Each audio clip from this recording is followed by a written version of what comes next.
Hello every one. നമ്മളിന്ന് നോക്കാൻ പോകുന്ന ടോപ്പിക് എന്ന് പറയുന്നത് ക്യാപിറ്റൽ മാർക്കറ്റ് ലൈൻ ആണ്. ഓക്കെ, ഈ ഒരു സെഷന് ശേഷം നമ്മൾക്ക് മനസ്സിലാവും എന്താണ് capital market line or C M L. Okay, capital market line എന്ന് പറയുന്ന വേറൊരു പേരാണ് സി എം എൽ. എന്താണ് സ്ലോപ്പ്, എങ്ങനെയാണ് അത് കാൽക്കുലേറ്റ് ചെയ്യുന്നത്, ഈ ഒരു കൺസെപ്റ്റ് എങ്ങനെയാണ് എഫിഷ്യൻ ഫ്രണ്ടിയർ ആയിട്ട് കണക്റ്റഡ് ആകുന്നത്, എന്താണ് ടാൻജൻറ്റ് പോയിന്റ്, എന്താണ് ടാൻജൻസി പോർട്ട്ഫോളിയോ എന്നെല്ലാം ഈ ഒരു സെഷന് ശേഷം മനസ്സിലാവും. അപ്പോൾ നമ്മൾ ആദ്യം തന്നെ നോക്കാൻ പോകുന്നത് എന്താണ് ക്യാപിറ്റൽ മാർക്കറ്റ് ലൈൻ എന്നുള്ളതാണ്. ഓക്കെ, അപ്പോൾ ഇവിടെ നമ്മൾ റിസ്ക് റിട്ടേൺ ട്രേഡ് ഓഫ്, ഈ ഒരു ടേം നമ്മൾ, ഈ ഒരു ഫ്രേസ് നമ്മൾ മുന്നേ യൂസ് ചെയ്തിട്ടുണ്ട് CAPM-ൽ. ഓക്കെ, എന്താണ് ട്രേഡ് ഓഫിൻ്റെ മീനിങ്? നമ്മൾക്ക് എന്തെങ്കിലും റിസീവ് ചെയ്യുമ്പോൾ we must give up something അല്ലേ, പകരം എന്തെങ്കിലും കൊടുക്കണം. അതിനാണ് ഇവിടെ ട്രേഡ് ഓഫ് എന്ന് പറഞ്ഞു കഴിഞ്ഞാൽ റിസ്ക്കും റിട്ടേണും തമ്മിലാണ്. ഓക്കെ, നമ്മൾ പഠിച്ചിട്ടുണ്ട് higher the return higher the risk, അല്ലെങ്കിൽ നമ്മൾ എടുക്കുന്ന റിസ്കിന് റിലേറ്റഡ് ആയിരിക്കും അല്ലെങ്കിൽ പ്രൊപ്പോർഷനേറ്റ് ആയിട്ടായിരിക്കും നമ്മൾക്ക് കിട്ടുന്ന റിട്ടേൺ എന്ന് പറയുന്നത്. അപ്പോൾ ക്യാപിറ്റൽ മാർക്കറ്റ് ലൈൻ എന്താണ് എന്നുള്ളതാണ് നമ്മളിവിടെ നോക്കാൻ പോകുന്നത്. ക്യാപിറ്റൽ മാർക്കറ്റ് ലൈൻ എന്ന് പറഞ്ഞു കഴിഞ്ഞാൽ best combination of risk and return ആണ് നമ്മളിവിടെ കാൽക്കുലേറ്റ് ചെയ്യുന്ന ക്യാപിറ്റൽ മാർക്കറ്റ് ലൈൻ യൂസ് ചെയ്ത്. അതായത് ഒരു പോർട്ട്ഫോളിയോവിന് ഒരു ഗിവൺ ലെവൽ ഓഫ് റിസ്കിന് മാക്സിമം റിട്ടേൺ പ്രൊവൈഡ് ചെയ്യാൻ പറ്റുന്നത്, അല്ലെങ്കിൽ മാക്സിമം റിട്ടേൺ കിട്ടുന്ന ആ ഒരു പോയിന്റിനെയാണ് നമ്മൾ ഇവിടെ ക്യാപിറ്റൽ മാർക്കറ്റ് ലൈൻ കൊണ്ട് റെപ്രസെൻറ്റ് ചെയ്യുന്നത്. ഓക്കെ, അപ്പോൾ ക്യാപിറ്റൽ മാർക്കറ്റ് ലൈൻ എന്ന് പറഞ്ഞു കഴിഞ്ഞാൽ ഒരു ഗ്രാഫിക്കൽ റെപ്രസെൻറ്റേഷനാണ്. നമ്മൾ മുന്നത്തെ ക്ലാസ്സുകളിൽ സെക്യൂരിറ്റി മാർക്കറ്റ് ലൈൻ നോക്കിയിട്ടുണ്ട്, SML. അപ്പോൾ അതൊരു ഗ്രാഫിക്കൽ റെപ്രസെൻറ്റേഷൻ ആയിരുന്നു, അത് CAPM-ൻ്റെ ഗ്രാഫിക്കൽ റെപ്രസെൻറ്റേഷൻ ആയിരുന്നു. ഇവിടെ ക്യാപിറ്റൽ മാർക്കറ്റ് ലൈനും ഒരു ഗ്രാഫിക്കൽ റെപ്രസെൻറ്റേഷനാണ്. ഇവിടെ എക്സ് ആക്സിസിൽ പ്ലോട്ട് ചെയ്യുന്നത് റിസ്ക് ആണ്, സ്റ്റാൻഡേർഡ് ഡീവിയേഷൻ, ടോട്ടൽ റിസ്ക്. നമ്മൾ SML പ്ലോട്ട് ചെയ്യുന്നത് എന്താ, സിസ്റ്റമാറ്റിക് റിസ്ക് ആണ്, അതായത് ബീറ്റ ആയിരുന്നു. അപ്പോൾ ഇവിടെ എക്സ് ആക്സിസിൽ ടോട്ടൽ റിസ്ക് അല്ലെങ്കിൽ സ്റ്റാൻഡേർഡ് ഡീവിയേഷൻ, വൈ ആക്സിസിൽ SML ആയാലും CML ആയാലും എക്സ്പെക്റ്റഡ് റിട്ടേൺ ആണ് നമ്മൾ പ്ലോട്ട് ചെയ്യുന്നത്. അപ്പോൾ CML എന്ന് പറഞ്ഞു കഴിഞ്ഞാൽ എഫിഷ്യൻ്റ് ആയിട്ടുള്ള പോർട്ട്ഫോളിയോ കണ്ടുപിടിക്കാൻ വേണ്ടിയാണ് നമ്മൾ CML യൂസ് ചെയ്യുന്നത്. എഫിഷ്യൻ്റ് ആയിട്ടുള്ള പോർട്ട്ഫോളിയോ എന്ന് പറഞ്ഞു കഴിഞ്ഞാൽ ഒരു ഗിവൺ ലെവൽ ഓഫ് റിസ്കിന് മാക്സിമം റിട്ടേൺ തരുന്ന പോർട്ട്ഫോളിയോനെയാണ് എന്ത് പറയുക, എഫിഷ്യൻറ്റ് പോർട്ട്ഫോളിയോ എന്ന് പറയുക. അത് നമ്മൾ ഐഡൻറ്റിഫൈ ചെയ്യാൻ വേണ്ടി യൂസ് ചെയ്യുന്ന, അല്ലെങ്കിൽ റെപ്രസെൻറ്റ് ചെയ്യാൻ വേണ്ടി യൂസ് ചെയ്യുന്ന ഒരു കൺസെപ്റ്റാണ് ക്യാപിറ്റൽ മാർക്കറ്റ് ലൈൻ എന്ന് പറയുന്നത്. ഓക്കെ, ഇനി ക്യാപിറ്റൽ മാർക്കറ്റ് ലൈൻ പറയുന്നതിന് മുന്നേ നമ്മൾക്ക് എഫിഷ്യൻസി ഫ്രണ്ടിയർ അല്ലെങ്കിൽ എഫിഷ്യൻ ഫ്രണ്ടിയർ പറയാതെ പോകാൻ പറ്റില്ല. നമ്മളിത് ഓൾറെഡി പറഞ്ഞിട്ടുണ്ട്, എന്നാലും ജസ്റ്റ് ഒരു റീക്യാപ്പ് പോലെ എന്താണ് എഫിഷ്യൻ ഫ്രണ്ടിയർ എന്ന് പറഞ്ഞുതരാം. ഓക്കെ, എഫിഷ്യൻ ഫ്രണ്ടിയർ എന്ന് പറഞ്ഞു കഴിഞ്ഞാൽ നമുക്കറിയാം ഒരു കർവാണ് അല്ലേ. ആ ഒരു കർവിൽ best portfolio of risky assets ഉണ്ടാവും. അപ്പോൾ എഫിഷ്യൻ ഫ്രണ്ടിയറിൽ റിസ്കി അസറ്റ്സ് മാത്രമേ ഉണ്ടാവുകയുള്ളൂ, ഏറ്റവും റിസ്കിയർ ആയിട്ടുള്ള അസറ്റ്സ്. പക്ഷേ CML അങ്ങനെയല്ല. CML റിസ്കി അസറ്റ്സും ഉണ്ടാവും, റിസ്ക് ഫ്രീ അസറ്റ്സും ഉണ്ടാവും. ഇതിൻ്റെ ബെസ്റ്റ് കോമ്പിനേഷൻ ഒരു ഇൻവെസ്റ്റർക്ക് പ്രൊവൈഡ് ചെയ്യുക എന്നുള്ളതാണ് CMLൻ്റെ ഒബ്ജക്റ്റീവ് എന്ന് പറയുന്നത്, അല്ലെങ്കിൽ ക്യാപിറ്റൽ മാർക്കറ്റ് ലൈൻ്റെ ഒബ്ജക്റ്റീവ് എന്ന് പറയുന്നത്. അപ്പോൾ CML റെപ്രസെൻറ്റ് ചെയ്യുന്നതെന്ന് പറഞ്ഞു കഴിഞ്ഞാൽ റിസ്ക് ഫ്രീ അസറ്റ്സിൻ്റെയും, അതായത് റിസ്ക് ഇല്ലാത്ത അസറ്റ്സിൻ്റെയും റിസ്കി അസറ്റ്സിൻ്റെയും, റിസ്ക് ഉള്ള അസറ്റ്സിൻ്റെയും ബെസ്റ്റ് കോമ്പിനേഷൻ ഒരു ഇൻവെസ്റ്റർക്ക് പ്രൊവൈഡ് ചെയ്യുക എന്നുള്ളതാണ്. അതിൻ്റെ പ്രത്യേകത എന്താ, ആ ഒരു റിസ്ക് ലെവലിൽ മാക്സിമം റിട്ടേൺ ആ ഒരു ഇൻവെസ്റ്റർക്ക് ഏൺ ചെയ്യാൻ പറ്റും. ഓക്കെ, ഒരു എക്സാമ്പിൾ പറയുകയാണെങ്കിൽ നമ്മൾ 2 ഡ്രിങ്ക്സ് മിക്സ് ചെയ്യുകയാണ്. ഒന്നാമത്തെ ഡ്രിങ്ക് എന്ന് പറയുന്നത് ഏറ്റവും സേഫ് ആയിട്ടുള്ള വാട്ടർ. ഓക്കെ, നമുക്ക് അതിനെ റിസ്ക് ഫ്രീ അസറ്റായിട്ട് ട്രീറ്റ് ചെയ്യാം. രണ്ടാമത്തെന്ന് പറഞ്ഞു കഴിഞ്ഞാൽ കോഫി, അത് റിസ്കി അസറ്റായിട്ട് നമുക്ക് ട്രീറ്റ് ചെയ്യാം. ഇതിൻ്റെ രണ്ടിൻ്റെയും പെർഫെക്റ്റ് ബ്ലെൻഡ് വന്നു കഴിഞ്ഞാൽ ടേസ്റ്റിയർ ആയിട്ടുള്ളൊരു കോഫി നമ്മൾക്ക് കിട്ടുകയുള്ളൂ, അല്ലെങ്കിൽ ഒരു ടേസ്റ്റിയർ ആയിട്ടുള്ള മിക്സ് കിട്ടുകയുള്ളൂ. അപ്പോൾ റിസ്ക് ഫ്രീ അസറ്റിൻ്റെയും റിസ്കി അസറ്റിൻ്റെയും ഒരു പെർഫെക്റ്റ് ബ്ലെൻഡ് അല്ലെങ്കിൽ ഒരു പെർഫെക്റ്റ് കോമ്പിനേഷൻ ഉണ്ടെങ്കിൽ മാത്രമേ നമ്മൾക്ക് എന്ത് കിട്ടുകയുള്ളൂ, ഒരു മാക്സിമം റിട്ടേൺ ആ ഒരു പോർട്ട്ഫോളിയോ നിന്ന് കിട്ടുകയുള്ളൂ. ഇവിടെയാണ് CMLൻ്റെ ഇമ്പോർട്ടൻസ് വരുന്നത്. നമ്മളെ അപ്പോൾ ഒരു ഇൻവെസ്റ്ററിൻ്റെ പോയിൻ്റ് ഓഫ് വ്യൂവിൽ നോക്കുകയാണെങ്കിൽ ഒരു best combination of risk free assets and risky assets select ചെയ്യാൻ വേണ്ടി ഇൻവെസ്റ്ററിനെ സഹായിക്കുന്ന ഒരു കൺസെപ്റ്റാണ് CML അല്ലെങ്കിൽ ക്യാപിറ്റൽ മാർക്കറ്റ് ലൈൻ എന്ന് പറയുന്നത്. നമ്മൾ എഫിഷ്യൻ ഫ്രണ്ടിയറിൻ്റെ കാര്യം പറഞ്ഞു, അതിൽ റിസ്കി അസറ്റ്സ് മാത്രമേ ഉള്ളൂ. CML ആണെങ്കിൽ റിസ്കി അസറ്റ്സും ഉണ്ട്, റിസ്ക് ഫ്രീ അസറ്റ്സും ഉണ്ട്. അപ്പോൾ ഒരു ഗിവൺ ലെവൽ ഓഫ് റിസ്കിന് ഏറ്റവും മാക്സിമം റിട്ടേൺ പ്രൊവൈഡ് ചെയ്യുക എന്നുള്ളതാണ് എഫിഷ്യൻ ഫ്രണ്ടിയർ ആയാലും CML ആയാലും ഉദ്ദേശിക്കുന്നത്. പക്ഷേ CML 2 ടൈപ്പ് ഓഫ് അസറ്റ്സ് ഉണ്ടാവും, എഫിഷ്യൻ ഫ്രണ്ടിയറിൽ റിസ്കി അസറ്റ്സ് മാത്രമേ ഉണ്ടാവുകയുള്ളൂ. ഓക്കെ, ഇനി ഇവിടെ നമ്മൾ നോക്കേണ്ട വേറൊരു കാര്യം എന്ന് പറഞ്ഞു കഴിഞ്ഞാൽ ടാൻജൻസി പോയിൻ്റ് ആണ്, അല്ലെങ്കിൽ എന്താണ് ടാൻജൻസി പോയിൻ്റ് അല്ലെങ്കിൽ ടാൻജൻസി പോർട്ട്ഫോളിയോ എന്ന് പറഞ്ഞാൽ നമ്മൾ അറിഞ്ഞിരിക്കണം. ടാൻജൻ്റ് എന്ന് പറഞ്ഞു കഴിഞ്ഞാൽ നമ്മൾ പണ്ട് ഗ്രാഫ് പഠിച്ചപ്പോൾ, മാത്തമാറ്റിക്സിൽ ഗ്രാഫ് പഠിച്ചപ്പോൾ നമ്മൾ പഠിച്ചിട്ടുണ്ട് ടാൻജൻ്റ് എന്ന് പറഞ്ഞാൽ എപ്പോഴും ഒരു സ്ട്രെയിറ്റ് ലൈൻ ആയിരിക്കും. ഈ ഒരു സ്ട്രെയിറ്റ് ലൈൻ ഒരു കർവിനെ ടച്ച് ചെയ്ത് പോകുന്നുണ്ടെങ്കിൽ അതിനെയാണ് ടാൻജൻറ്റ് എന്ന് വിളിക്കുക. കർവിൻ്റെ ഈ ടാൻജൻറ്റിൻ്റെ പ്രത്യേകത എന്ന് പറയുന്നത് ഒരു കർവിനെ കട്ട് ചെയ്ത് പോവില്ല, ടച്ച് ചെയ്തേ പോവുള്ളൂ, അതിൻ്റെ എഡ്ജിൽ കൂടി ടച്ച് ചെയ്ത് പോകും. അപ്പോൾ ഒരു കർവിനെ ടച്ച് ചെയ്ത് പോകുന്ന ആ ഒരു ഇതിനെയാണ് നമ്മൾ ടാൻജൻറ്റ് എന്ന് വിളിക്കുക. അപ്പോൾ ഇവിടെ എഫിഷ്യൻസി ഫ്രണ്ടിയർ അല്ലെങ്കിൽ എഫിഷ്യൻറ്റ് ഫ്രണ്ടിയർ നമ്മൾ പറഞ്ഞ ഒരു കർവാണെന്ന് പറഞ്ഞു അല്ലേ. മാത്രമല്ല CML എപ്പോഴും ഒരു സ്ട്രെയിറ്റ് ലൈൻ ആയിരിക്കും. CML സ്റ്റാർട്ട് ചെയ്യുന്നത് റിസ്ക് ഫ്രീ അസറ്റിൽ നിന്നാണ് CML എപ്പോഴും സ്റ്റാർട്ട് ചെയ്യുന്നത്. അപ്പോൾ സ്ട്രെയിറ്റ് ലൈൻ എഫിഷ്യൻസി ഫ്രണ്ടിയറിൻ്റെ അല്ലെങ്കിൽ എഫിഷ്യൻറ്റ് ഫ്രണ്ടിയറിൻ്റെ എവിടെയാണോ ആ ഒരു കർവിൽ എവിടെയാണോ ടച്ച് ചെയ്യുന്നത് അതിനെയാണ് ടാൻജൻസി പോയിൻ്റ് അല്ലെങ്കിൽ ടാൻജൻസി പോർട്ട്ഫോളിയോ എന്ന് വിളിക്കുക. നമ്മൾക്കത് പിന്നീട് കൂടുതലായിട്ട് എക്സ്പ്ലെയിൻ ചെയ്യാം. ഞാൻ കൃത്യമായിട്ട് ഒരു ഗ്രാഫ് കാണിച്ച് എക്സ്പ്ലെയിൻ ചെയ്യാം. അപ്പോൾ ടാൻജൻസി പോർട്ട്ഫോളിയോ മനസ്സിലാക്കുക. എഫിഷ്യൻറ്റ് ഫ്രണ്ടിയറിൽ ക്യാപിറ്റൽ മാർക്കറ്റ് ലൈൻ ഇൻ്റർസെക്റ്റ് ചെയ്യുന്ന ആ ഒരു പോയിൻറ്റിനെയാണ് ടാൻജൻസി പോർട്ട്ഫോളിയോ അല്ലെങ്കിൽ ടാൻജൻസി പോയിൻ്റ് എന്ന് പറയാം. ഇനി CML ഒരു ഫോർമുലയുണ്ട്, ക്യാപിറ്റൽ മാർക്കറ്റ് ലൈനൊരു ഫോർമുലയുണ്ട്.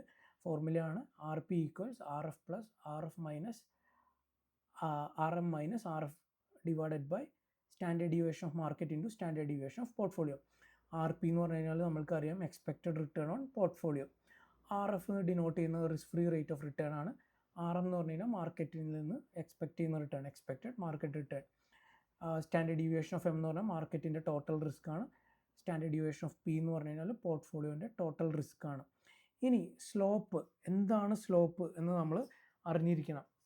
ഇവിടെ സ്ലോപ്പ് എന്ന് പറഞ്ഞു കഴിഞ്ഞാൽ നമ്മൾ ഒരു ഇൻവെസ്റ്ററിൻ്റെ കാര്യം ഇമാജിൻ ചെയ്യുകയാണെങ്കിൽ അല്ലെങ്കിൽ അസ്യൂം ചെയ്യുകയാണെങ്കിൽ ഒരു ഇൻവെസ്റ്റർ ഓരോ അഡീഷണൽ യൂണിറ്റ് ഓഫ് റിസ്ക് ഏറ്റെടുക്കുന്നതിന് എത്ര എക്സ്ട്രാ റിട്ടേൺ ആണ് എക്സ്പെക്റ്റ് ചെയ്യുന്നത് അതിനെയാണ് സ്ലോപ്പ് എന്ന് പറയുക.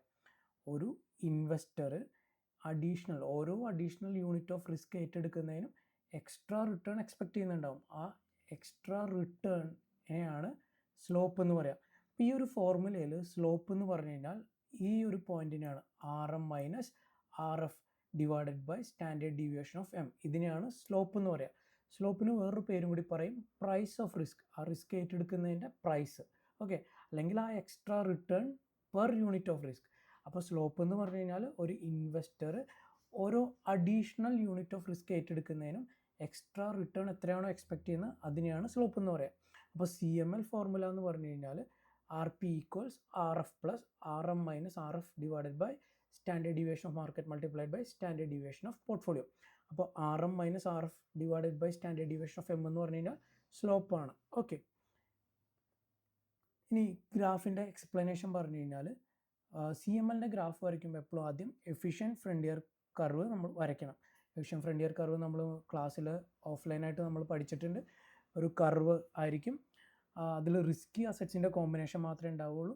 ആ ഒരു റിസ്കി അസറ്റ്സിൻ്റെ കോമ്പിനേഷനിൽ ഒരു ഗിവൺ ലെവൽ ഓഫ് റിസ്കിന് എത്രയാണോ മാക്സിമം റിട്ടേൺ തരാൻ പറ്റുന്നത് അതാണ് എഫിഷ്യൻറ്റ് ഫ്രണ്ടിയറിൽ വരിക.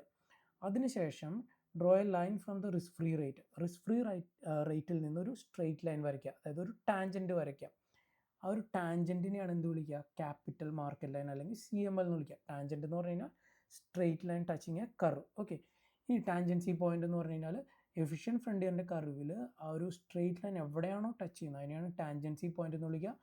ആ ഒരു പോയിന്റിലാണ് ഒരു ഗിവൺ ലെവൽ ഓഫ് റിസ്കിന് ഏറ്റവും മാക്സിമം റിട്ടേൺ തരുന്നത് അല്ലെങ്കിൽ മോസ്റ്റ് എഫിഷ്യൻറ്റ് പോർട്ട്ഫോളിയോ ആ ഒരു പോയിന്റിലാണ്. അതായത് CMLലും എഫിഷ്യൻറ്റ് ഫ്രണ്ടിയറും എവിടെയാണോ ഇൻ്റർസെക്റ്റ് ചെയ്യുന്നത് അവിടെയാണ് ഏറ്റവും എഫിഷ്യൻ്റ് ആയിട്ടുള്ള പോർട്ട്ഫോളിയോ തരുന്നത്. അവിടുത്തെ ലെവൽ ഓഫ് റിസ്കിന് ഏറ്റവും മാക്സിമം റിട്ടേൺ അവിടെ ആയിരിക്കും കിട്ടുക. ഓക്കെ, അപ്പോൾ ഇവിടെ CML മുകളിലേക്കാണ് മൂവ് ചെയ്യുന്നതെങ്കിൽ കൂടുതൽ റിസ്ക് ഉണ്ടായിരിക്കും, കൂടുതൽ റിട്ടേൺ ഉണ്ടായിരിക്കും. കൂടുതൽ റിസ്ക് ഉണ്ടെങ്കിൽ എന്തായാലും കൂടുതൽ റിട്ടേൺ ഉണ്ടായിരിക്കും. ഇനി CMLൻ്റെ താഴേക്ക് പോവുകയാണെങ്കിൽ റിസ്ക് കുറവായിരിക്കും, അതേപോലെ തന്നെ റിട്ടേണും കുറവായിരിക്കും. ഇതാണ് CMLൻ്റെ ഒരു വിഷ്വൽ റെപ്രസെൻറ്റേഷൻ എന്ന് പറഞ്ഞു കഴിഞ്ഞാൽ. ഇവിടെ എക്സ് ആക്സിസിൽ എക്സ്പെക്റ്റഡ് റിസ്ക്, അതായത് ടോട്ടൽ റിസ്ക് ആണ്, സ്റ്റാൻഡേർഡ് ഡീവിയേഷൻ ആണ് കാണിക്കുക. നമ്മൾ SML വരച്ചപ്പോൾ ഇവിടെ സെക്യൂരിറ്റി മാർക്കറ്റ് ലൈൻ വരച്ചപ്പോൾ ഇവിടെ ടോട്ടൽ റിസ്ക് അല്ല സിസ്റ്റമാറ്റിക് റിസ്ക് ആണ്, അതായത് ബീറ്റയാണ്. Y ആക്സിസിൽ എപ്പോഴും എക്സ്പെക്റ്റഡ് റിട്ടേൺ തന്നെയാണ്. ഇതാണ് എഫിഷ്യൻറ്റ് കർവ് എന്ന് പറയുന്നത്. ഈ ഒരു കർവിനാണ് എഫിഷ്യൻറ്റ് ഫ്രണ്ടിയർ എന്ന് പറയുക. ഓക്കെ, എഫിഷ്യൻറ്റ് ഫ്രണ്ടിയറിന് താഴെയുള്ള എല്ലാം ഇൻഫീരിയർ അല്ലെങ്കിൽ ഇൻഎഫിഷ്യൻറ്റ് പോർട്ട്ഫോളിയോ എന്നാണ് നമ്മൾ അന്ന് പറഞ്ഞത്. എഫിഷ്യൻറ്റ് ഫ്രണ്ടിയറിലുള്ള ആ ഒരു കർവിലുള്ള എല്ലാം എഫിഷ്യൻ്റ് ആയിട്ടുള്ള പോർട്ട്ഫോളിയോസ് ആണ്, അതായത് ആ ഒരു ഗിവൺ ലെവൽ ഓഫ് റിസ്കിന് ഏറ്റവും മാക്സിമം റിട്ടേൺ തരുന്ന പോർട്ട്ഫോളിയോസ് ആണ്. ഇനി CML എപ്പോഴും റിസ്ക് ഫ്രീ റേറ്റിൽ നിന്നാണ് സ്റ്റാർട്ട് ചെയ്യുക. അപ്പോൾ ഇവിടെ നിന്ന് സ്റ്റാർട്ട് ചെയ്തു, സ്ട്രെയിറ്റ് ലൈനാണ്, ടാൻജൻ്റ് ആണ്, കർവിനെ ടച്ച് ചെയ്ത് പോകുന്ന ലൈനെയാണ് ടാൻജൻറ്റ് എന്ന് വിളിക്കുക. അപ്പോൾ കർവിനെ ടച്ച് ചെയ്തു, ആ ഇൻ്റർസെക്റ്റ് ചെയ്യുന്ന ആ എഫിഷ്യൻറ്റ് ഫ്രണ്ടിയറും സി എം എല്ലും തമ്മിൽ ഇൻ്റർസെക്റ്റ് ചെയ്യുന്ന ആ ഒരു പോയിൻ്റ്, ആ യുണൈറ്റ് ചെയ്യുന്ന ആ ഒരു പോയിൻറ്റിനെയാണ് മോസ്റ്റ് എഫിഷ്യൻറ്റ് പോർട്ട്ഫോളിയോ എന്ന് പറയുന്നത്, അല്ലെങ്കിൽ ടാൻജൻസി പോർട്ട്ഫോളിയോ എന്ന് പറയുന്നത്.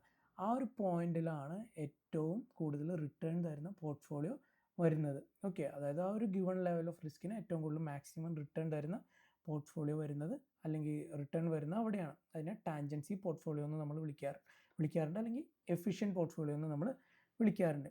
ഓക്കെ, ഇനി സ്ലോപ്പ് എങ്ങനെയാണ് കാൽക്കുലേറ്റ് ചെയ്യുക? സ്ലോപ്പ് എന്ന് പറഞ്ഞാൽ നമ്മൾ പറഞ്ഞു, ഓരോ അഡീഷണൽ യൂണിറ്റ് ഓഫ് റിസ്ക് ഒരു ഇൻവെസ്റ്റർ ഏറ്റെടുക്കുന്നതിന് എത്ര എക്സ്ട്രാ റിട്ടേൺ ആണ് ആ ഒരു ഇൻവെസ്റ്റർ എക്സ്പെക്റ്റ് ചെയ്യുന്നത്. ഇവിടെ നമുക്ക് അസ്യൂം ചെയ്യാം മാർക്കറ്റ് റിട്ടേൺ, അതായത് RM 13% റിസ്ക് ഫ്രീ റേറ്റ് അല്ലെങ്കിൽ RF 7% ആണ്, സ്റ്റാൻഡേർഡ് ഡീവിയേഷൻ ഓഫ് മാർക്കറ്റ് അല്ലെങ്കിൽ സ്റ്റാൻഡേർഡ് ഡീവിയേഷൻ M എന്ന് പറയുന്നത് 25% ആണ്. അങ്ങനെയാണെങ്കിൽ സ്ലോപ്പിൻ്റെ ഫോർമുല നമ്മൾ പറഞ്ഞു RM - RF divided by standard deviation of market. അപ്പോൾ ഇവിടെ RM എന്ന് പറയുന്നത് 13, RF എന്ന് പറയുന്നത് 7, അപ്പോൾ 13 - 7 divided by standard deviation market 25. അപ്പോൾ 13 - 7 ഡിവൈഡഡ് ബൈ 25 എന്ന് പറഞ്ഞു കഴിഞ്ഞാൽ 0.24. ഇതിൻ്റെ ഇൻ്റർപ്രിട്ടേഷൻ എന്താണെന്ന് പറഞ്ഞു കഴിഞ്ഞാൽ, ഓരോ ശതമാനം വെച്ച് റിസ്ക് ഇൻക്രീസ് ചെയ്യുമ്പോൾ ഇൻവെസ്റ്റർ റിട്ടേണിൽ എക്സ്പെക്റ്റ് ചെയ്യുന്ന ഇൻക്രീസ് എന്ന് പറഞ്ഞു കഴിഞ്ഞാൽ 0.24% ആണ്. അതായത് ഓരോ അഡീഷണൽ യൂണിറ്റ് ഓഫ് റിസ്കിനും ഇൻവെസ്റ്റർ എക്സ്പെക്റ്റ് ചെയ്യുന്ന എക്സ്ട്രാ റിട്ടേൺ എന്ന് പറയുന്നത് 0.24% ആണ്. ഓക്കെ, ഇതാണ് സ്ലോപ്പ് എന്ന് പറയുന്നത്. ഓക്കെ, ഇനി ഇത് സമ്മറൈസ് ചെയ്യുകയാണെങ്കിൽ, ഈ ഒരു സെഷൻ സമ്മറൈസ് ചെയ്യുകയാണെങ്കിൽ, CML എന്ന് പറഞ്ഞു കഴിഞ്ഞാൽ ഒരു ലൈൻ ഷോ ചെയ്യുന്നതെന്ന് പറഞ്ഞു കഴിഞ്ഞാൽ ബെസ്റ്റ് പോർട്ട്ഫോളിയോ ആണ് for a given level of risk. അപ്പോൾ ഇതിൽ റിസ്ക് ഫ്രീ അസറ്റ്സും ഉണ്ടാവും, റിസ്കി അസറ്റ്സും ഉണ്ടാവും. അതായത് റിസ്ക് ഫ്രീ അസറ്റ് എന്ന് പറയുമ്പോൾ ഗവൺമെൻറ് സെക്യൂരിറ്റീസ്, ഗവൺമെൻറ് ബോണ്ട്സ്, അതൊക്കെയാണ്. റിസ്കിയർ അസറ്റ്സ് എന്ന് പറയുമ്പോൾ പ്രൈവറ്റ് കമ്പനീസ് അല്ലെങ്കിൽ പബ്ലിക് ലിമിറ്റഡ് കമ്പനീസ് ആയിട്ടുള്ള ടാറ്റ, അങ്ങനെ ഏത് വേണമെങ്കിലും പറയാം. അപ്പോൾ അതൊക്കെ റിസ്കി അസറ്റ്സ് ആണ്. അപ്പോൾ CML റിസ്ക് ഫ്രീ അസറ്റ്സും ഉണ്ടാവും, റിസ്കി അസറ്റ്സും ഉണ്ടാവും. എഫിഷ്യൻറ്റ് ഫ്രണ്ടിയർ എന്ന് പറഞ്ഞു കഴിഞ്ഞാൽ ഒരു കർവാണ്, റിസ്കി പോർട്ട്ഫോളിയോസ് മാത്രം, റിസ്കി അസറ്റ്സ് മാത്രമേ ഉണ്ടാവുള്ളൂ. ടാൻജൻസി പോർട്ട്ഫോളിയോ എന്ന് പറഞ്ഞു കഴിഞ്ഞാൽ എഫിഷ്യൻറ്റ് ഫ്രണ്ടിയറിനെ CML ടച്ച് ചെയ്യുന്ന അല്ലെങ്കിൽ ആ ഇൻ്റർസെക്റ്റ് ചെയ്യുന്ന പോയിൻ്റ് തന്നെയാണ്. സ്ലോപ്പ് എന്ന് പറഞ്ഞു കഴിഞ്ഞാൽ extra return per unit of risk, അല്ലെങ്കിൽ ഓരോ അഡീഷണൽ യൂണിറ്റ് ഓഫ് റിസ്കിനും എക്സ്ട്രാ റിട്ടേൺ എക്സ്പെക്റ്റ് ചെയ്യുന്നത് എത്രയാണോ അതിനെയാണ് സ്ലോപ്പ് എന്ന് പറയുക. ഇനി CMLന് താഴെയാണ് വരുന്നതെങ്കിൽ അതിന് ഇൻഎഫിഷ്യൻറ്റ് പോർട്ട്ഫോളിയോ എന്ന് പറയും. CMLലുള്ള ആ CML ലൈനിലുള്ള പോർട്ട്ഫോളിയോസ് എല്ലാം എഫിഷ്യൻറ്റ് പോർട്ട്ഫോളിയോസ് ആയിട്ട് നമ്മൾ ട്രീറ്റ് ചെയ്യും. അതിൽ ഏറ്റവും മാക്സിമം റിട്ടേൺ തരുന്നത് എവിടെയാണ്? എഫിഷ്യൻറ്റ് ഫ്രണ്ടിയറും CML ഇൻ്റർസെക്റ്റ് ചെയ്യുന്ന പോയിന്റിലാണ്. CMLന് മുകളിലുള്ള പോർട്ട്ഫോളിയോനെ ഇമ്പോസിബിൾ പോർട്ട്ഫോളിയോ അല്ലെങ്കിൽ ഫ്രീ പ്രോഫിറ്റ് പോർട്ട്ഫോളിയോസ് എന്നാണ് പറയുക. അതൊരു ഇമ്പോസിബിൾ ആയിട്ടുള്ള ഒരു പോർട്ട്ഫോളിയോ ആണ്. അതിന് മുകളിൽ വന്നു കഴിഞ്ഞാൽ പ്രോഫിറ്റ് ഏൺ ചെയ്യില്ല എന്നാണ് അസംഷൻ. ഓക്കെ, ഇത്രയാണ് CMLൻ്റെ തിയറി പോർഷൻ. എന്തെങ്കിലും ഡൗട്ട് ഉണ്ടെങ്കിൽ ചോദിക്കുക. Okay, thank you.